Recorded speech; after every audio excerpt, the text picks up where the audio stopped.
Welcome to Democratic Television, a program of the Santa Clara County Democratic Party that brings insights, perspectives, and attitudes of our always thoughtful Democratic guests.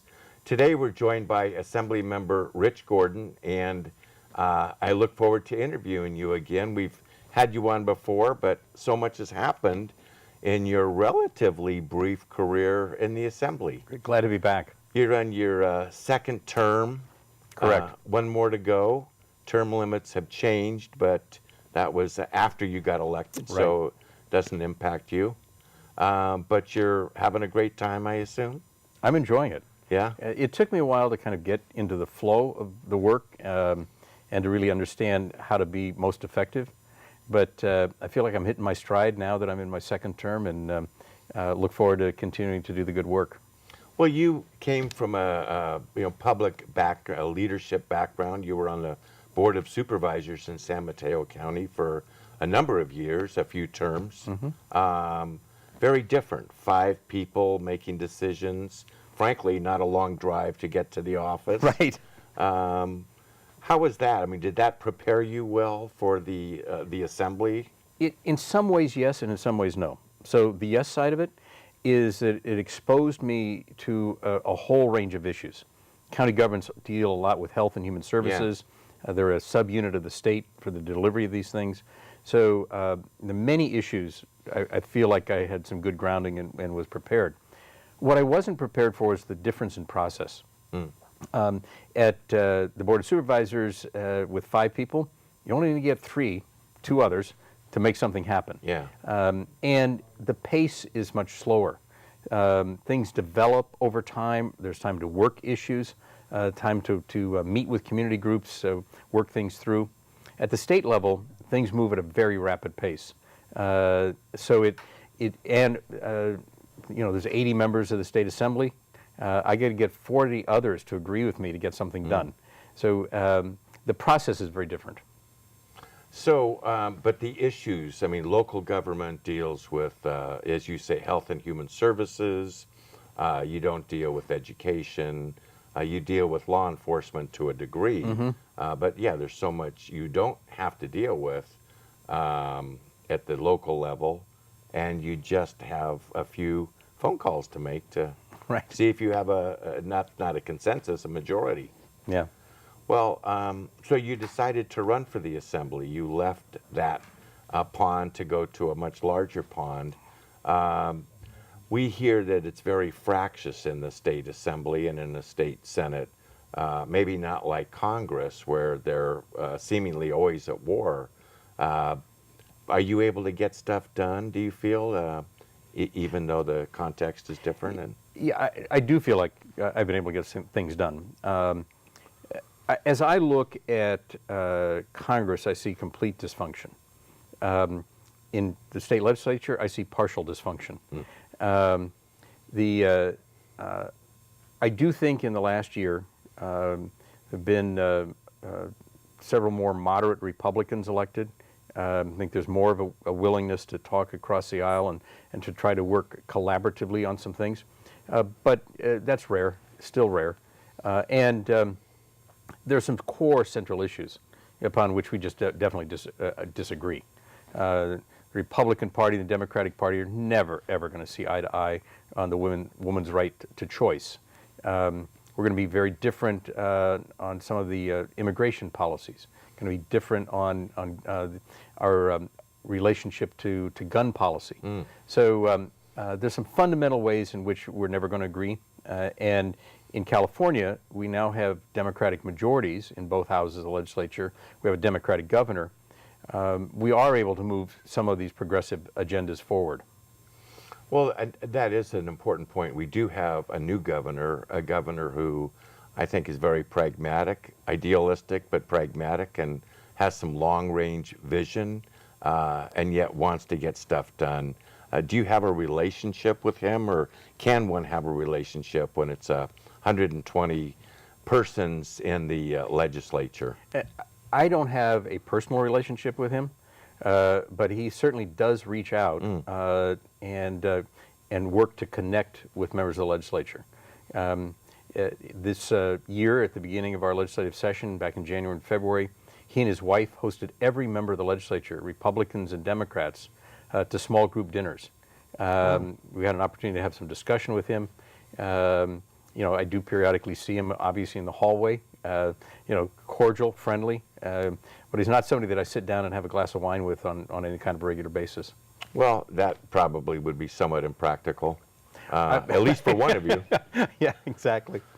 The legislature just ended, and there's been some enthusiasm for some of the legislation and some concern about some of the other stuff.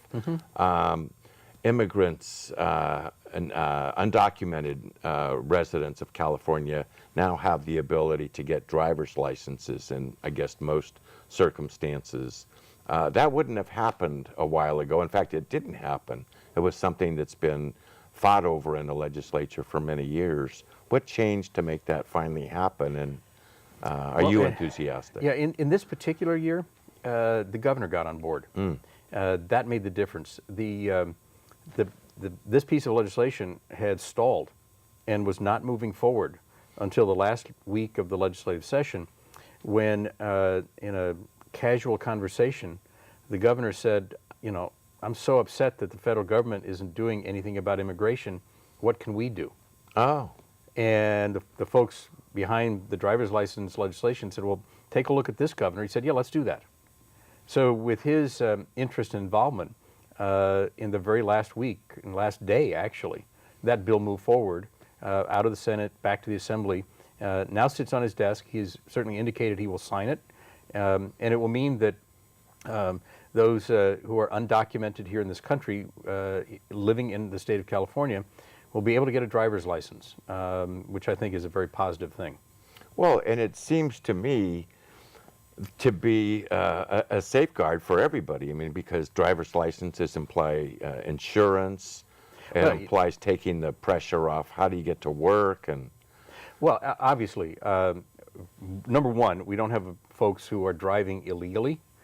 We have folks who have gone through the process of getting the tested and demonstrating that they can drive. They know what they're doing. They've got the license and they've got insurance. So I think that all that's very positive. Yeah, good. Another positive measure was, from my point of view, Democratic Party point of view, was raising the minimum wage. I know that's something else that had been before the legislature, hadn't gotten anywhere. Did it help that it passed in the city of San Jose, and cities showed that there is public support? Well, I think that the one thing that the San Jose experience was very helpful with was that there was no job loss. Because the argument in the past had been, you raise the minimum wage, jobs are going to disappear. Well, jobs didn't disappear from San Jose. And there's also this fear that restaurants will close. Well, San Francisco has a much higher minimum wage, and they don't seem to have a problem with restaurants closing in San Francisco. The restaurant industry is doing very well there. Those arguments were helpful. I think what had been the challenge in the last several years around raising the minimum wage was just the general fear that we had around the instability of our economy and how fragile that was. But with the economic rebound, I think Democrats certainly felt it was time to make sure to raise that minimum wage to help those at the lowest income earning levels, move them on up. As the economy recovers, they should be able to recover also. It seems to make for a stronger opportunity for people, maybe get closer to affording a home and other things, maybe not quite owning a home, but at least a step in the right direction. We've had one of the real challenges in this region and in our country is the growing divide between those who have and those who do not, and the loss of the middle class. Raising the minimum wage doesn't necessarily move somebody in the middle class, but it helps move us along that path. Because we have to close that gap. We have to reinvigorate the middle class. That's what makes our country strong. Yeah, well, I'm with you.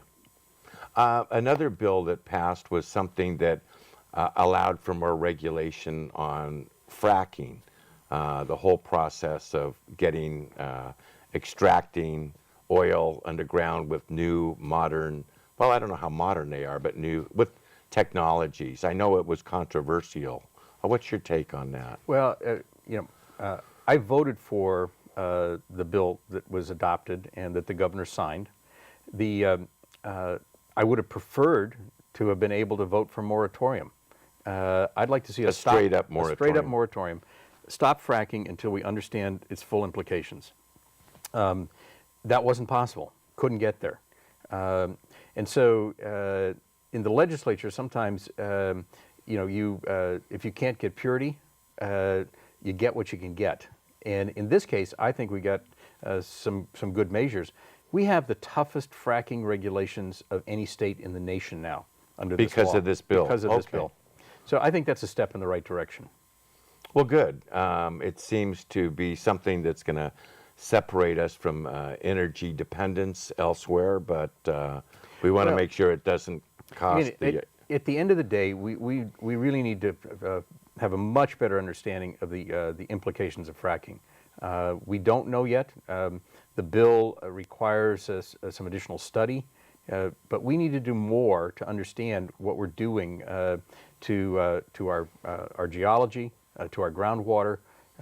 I'm not sure that this is necessarily a safe activity, and again, that's why I would prefer to have had a moratorium.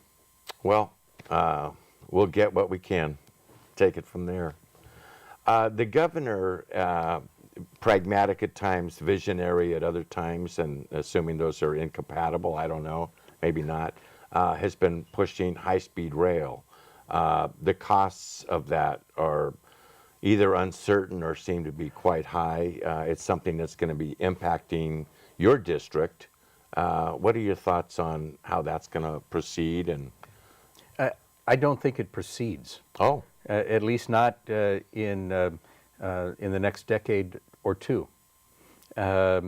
We have allocated all of the available bond money for high-speed rail to 3 discrete activities in California, one of which is electrification of Caltrain, a great benefit to this region. Mm-hmm. And so that's very positive. But we've spent the money that was allocated for high-speed rail. We don't have more money in the state. There's no federal money coming in. There's no private investment. So I think it's a long time before we really go the next step to talking about how do we go to high-speed rail in California. It sounds like a reality to me. Speaking of realities, we're going to take a little break right now. When we come back, more with Assemblymember Rich Gordon. I'm United States Senator Barbara Boxer. Thank you for watching Democratic Television.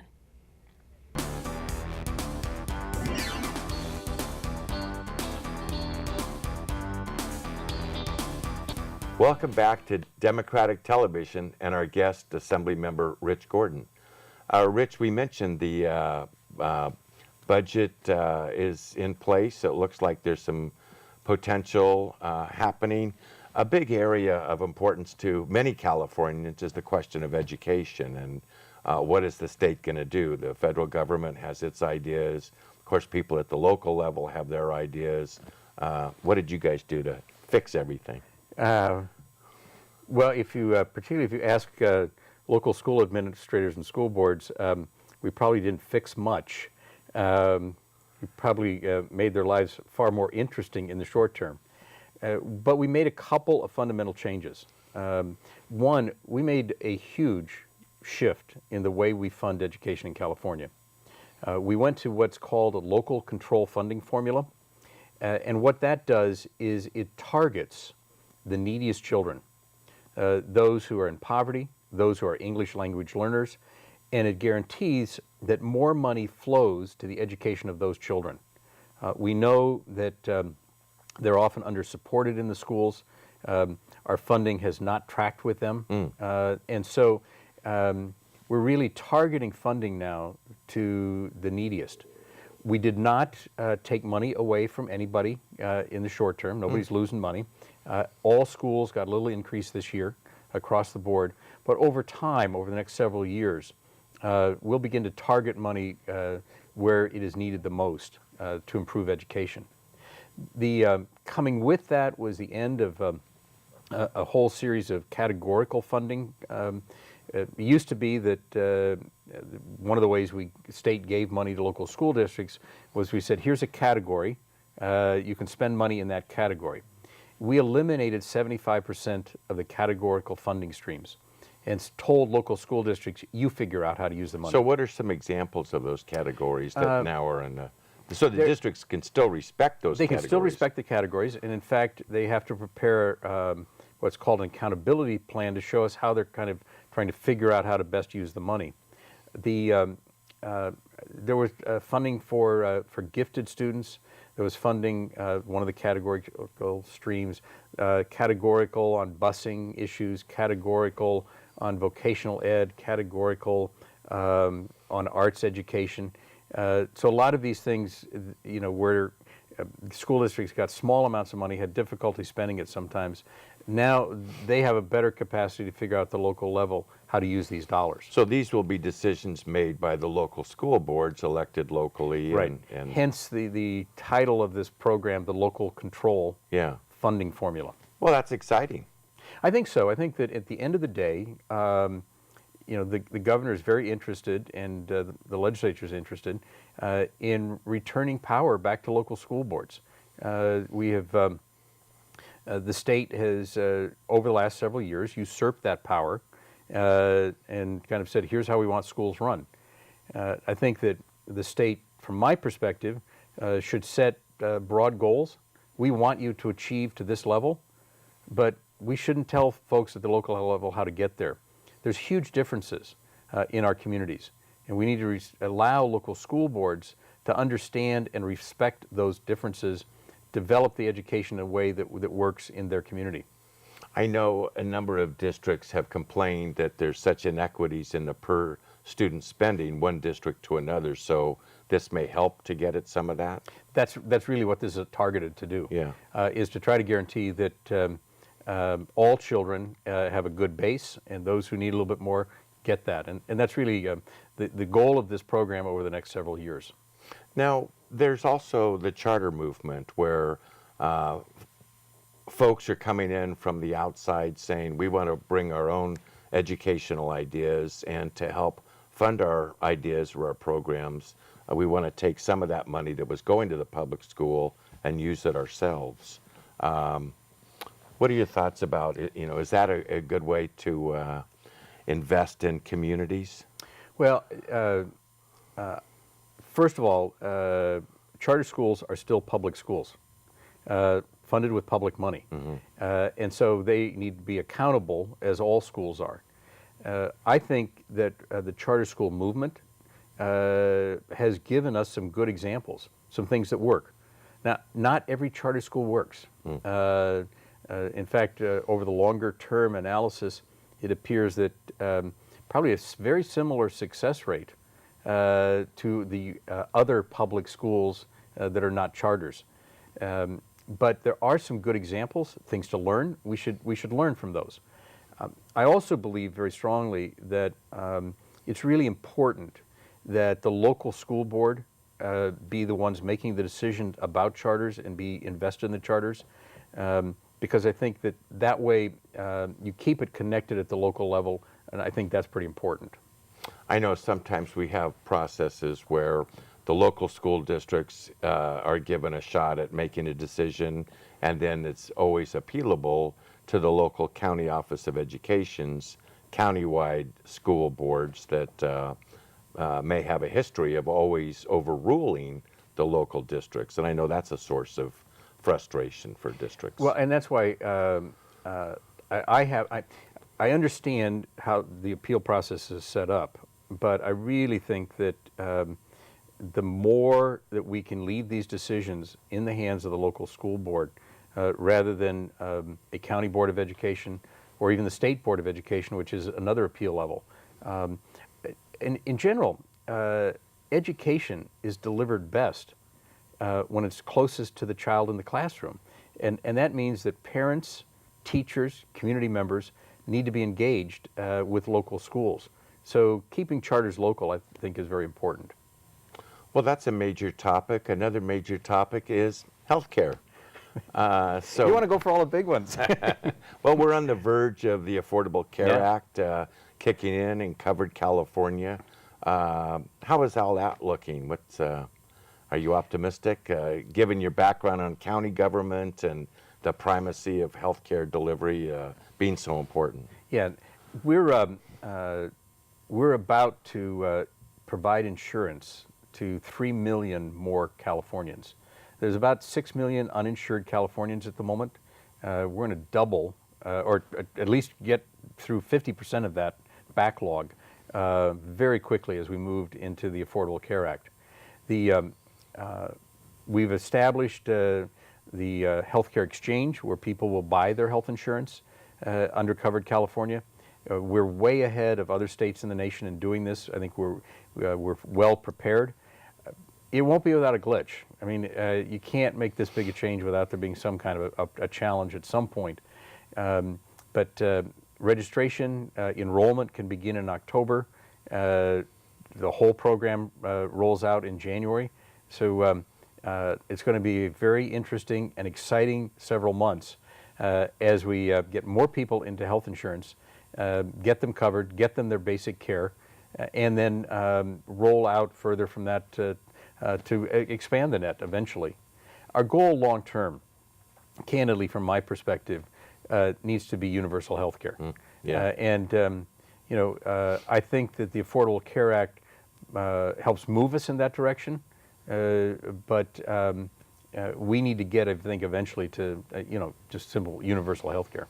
Well, I really appreciate California stepping up to the plate and leading on this. It's very frustrating to see what's going on at the national level, how this kind of healthcare is demonized. There's so much misinformation about it.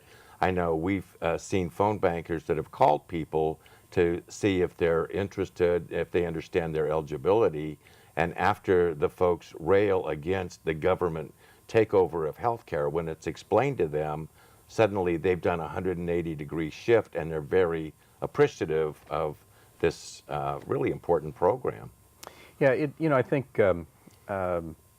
part of the national political environment is an effort to demonize our president and his healthcare reform. At the end of the day, this is going to be one of the best things we've done in this country. Mm-hmm. It is a huge change. It's an important change. It's the step towards universal health care. And I think people will find that there's nothing to be afraid of. They're going to see their doctor. They're going to be able to choose their doctor. They get to choose their health coverage. So, there's no choice taken away from people here. There's no government dictating how things get done. The government is facilitating the delivery of health care. I think that's a very appropriate role for government. Do you think there's enough morality in government? And from that, I don't mean we say no to this, we judge you, and we tell you what to do, but are people in leadership roles driven by loftier aspirations to bring out the best in people? I say that given your background as a man of faith and your work in a nonprofit sector, right. And I see a relationship between those two. Yeah, I think that the majority of the folks that I associate with in the California legislature, the vast majority, are there for very good reasons. They want to improve their communities. They want to make life better for their constituents. They want to see our children educated, and they want to see people in good jobs. Now, where we differ is how you get there. So I don't know that we disagree in many respects on what the broad outcome is. We want our state to be a better place for all people. I think Republicans and Democrats would agree to that. How we get there and how we achieve that dream for all Californians is where we may disagree at times.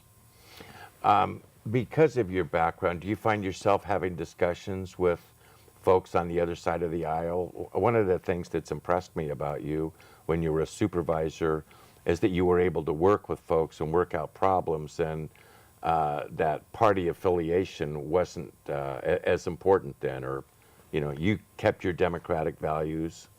Yeah. I mean, my democratic values are really critical to me, and I'm not going to compromise those.